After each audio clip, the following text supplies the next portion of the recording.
गुरुदेव वो धीरे धीरे लोहे का व्यापार ऐसा चला कि आज 2 साल में उन्नति कर गया। गुरुजी अब उन्नति तो कर गया पर व्यापारी 32 लाख रुपए खा गया। अब व्यापारी 32 लाख रुपए खा गया तो मेरा पति कथा सुन रहे थे, शिव महापुराण की खाना खाने आए थे घर पे भोजन करने। भोजन करते समय उन्होंने शिव महापुराण की कथा में इतना सा सुना कि शंकर की आराधना करो तो गया हुआ पैसा भी वापिस आ जाता है। तो उसने कहा मैं पशुपति व्रत करूंगा पैसा वापिस लाने के लिए। और देखो सियोर वाला महाराज ने बताया कि पैसा आए कि नहीं। गुरुजी दूसरा सोमवार हुआ था और 20 लाख रुपए लाकर देकर चले गए। ये पत्र में लिखा है 20 लाख रुपए लाकर देकर चले गया। और जिसने दिए वो कह रहा है कि मुझे 2 सोमवार हो गए पर मैं बेचैन हो रहा था, मुझे ऐसा लग रहा था कि मुझे घबराहट हो रही है। तो मेरी पत्नी ने कहा तुमने किसी के पैसे में से अपनी रख ली। सियोर वाले महाराज ने प्रवचन में कहा तो 20 लाख रुपए वो देकर गया है, बस 12 लाख रुपए हो रहे हैं गुरुजी। और कह के गया है कि 2-3 सोमवार तक दे दूंगा, मतलब 5 सोमवार में। जी तू तो चकाचक। अब बोलो वो और भी पत्र चल बाद में पड़ेगा।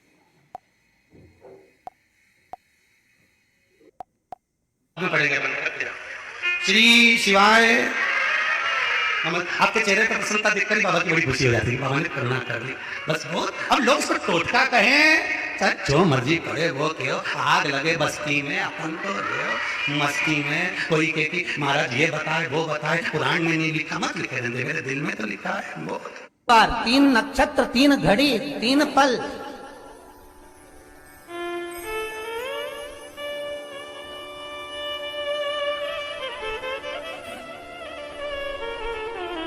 जिसमें बाबा शूल भी धारण करते हैं।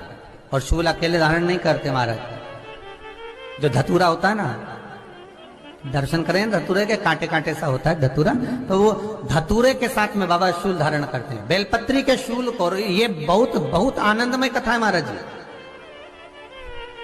जिसके जीवन में हमेशा कांटे ही मिले हैं। बेटी बड़ी हुई तो घर में मायके में दुख देखा, और मायके से गई ससुराल में तो ससुराल में दुख देखा। ससुराल में भी दुख देखने के बाद में भी पति को बहुत कुछ काम खुलवाया, बहुत धंधे खुलवाए, नौकरी लगवाई, पर वो पति बार बार छोड़ कर आ गया। बार बार तकलीफ भोग रहा है, बार बार कष्ट भोग रहा है। फिर थोड़े दिन काम करता है, थोड़े दिन छूट जाता है, फिर व्यापार में बढ़ता है, फिर छूट जाता है, फिर कोई दुकान खुलवाई, थोड़े दिन अच्छी चली, फिर वापस वहीं घर पर आकर बैठ गया। अर्थात उसके जीवन में वो शूलता चल रही है। तो बाबा देवाधिदेव महादेव कहते हैं ये 3 घड़ी 3 पल 3 नक्षत्र 3 समय 3 दिन में जो शूल मुझे समर्पित करता है उसके जीवन से मैं शूल हटा देता हूं। वो 3 दिन लिखे स्कंद पुराण।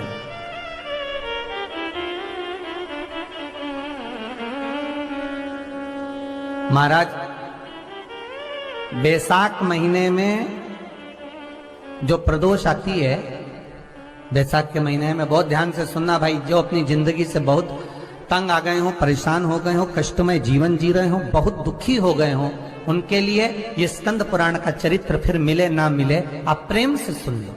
भाव से पहला बैसाख महीने की प्रदोष, चाहे वो शनिचरी प्रदोष हो, चाहे रविवार की हो, सोमवार की हो, मंगल की हो, बुधवार की हो, गुरुवार की हो, शुक्रवार की हो, शनिवार की हो, कोई भी वार की हो, पर बैसाख महीने की प्रदोष, प्रदोष काल में शाम का समय सूर्य डूब रहा हो, बस डूबा ही हो, और उस समय पर सूर्य के डूबन के तुरंत बाद बाबा को धतूरे के साथ में बेलपत्री ना चढ़ाते हुए बेलपत्री के वृक्ष के 7 कांटे बाबा के शिवलिंग पर समर्पित करे जाते हैं महाराज, अपनी जिंदगी में अड़चनों को हटाने के लिए। फिर आप जिस व्यापार में उतरे, जिस व्यवसाय में उतरे, जिस नौकरी में उतरे, आप दिल से करें, आपको तरक्की मिलेगी। आप हार नहीं सकते, नीचे नहीं आ सकते, उन्नति पर ही चढ़ेंगे। एक वैशाख मास की प्रदोष, दूसरा शिवरात्रि के दिन मध्याह्न का समय। महाराज जो बड़ी शिवरात्रि होती है माघ की, बड़ी शिवरात्रि के अंतर्गत मध्याह्न का समय, दोपहर के ठीक 12 बजे, चाहे फिर वो कोई भी दिन हो महाराज, शिवरात्रि जिस दिन पड़ रही हो,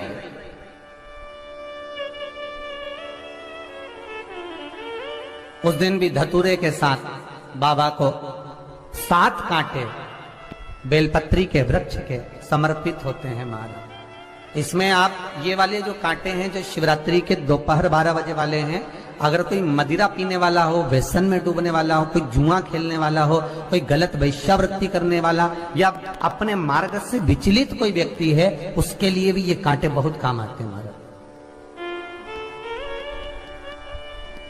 दूसरा, पार्वती तेरे द्वारा तेरे नयन अश्रु से जो प्रगटा हुआ बेल का वृक्ष है,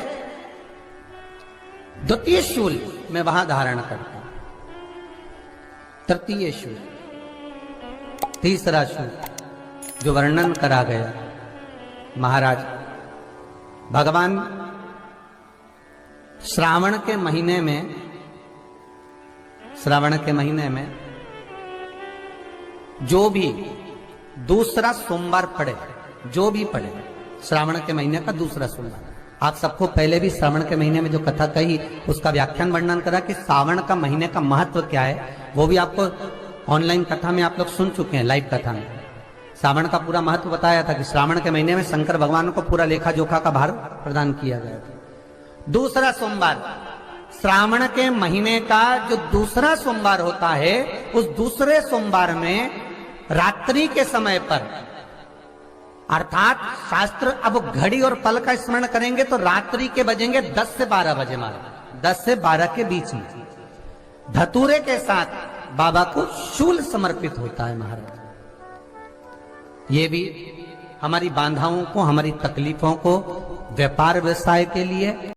श्री शिवाय नमस्तुभम दोस्तों, यह वीडियो कैसी लगी हो तो लाइक और सब्सक्राइब जरूर करिएगा। यह वीडियो आपके लिए जरूर है क्योंकि मैं एक अनोखा उपाय बताने जा रहा हूँ। यह उपाय आपके भाग्य खोल देगा। यह उपाय करेंगे आपकी जिंदगी अच्छी हो जाएगी, सुख शांति दुख दर्द सारे दूर हो जाएंगे। यह उपाय प्रदीप मिश्रा जी का बताया हुआ है।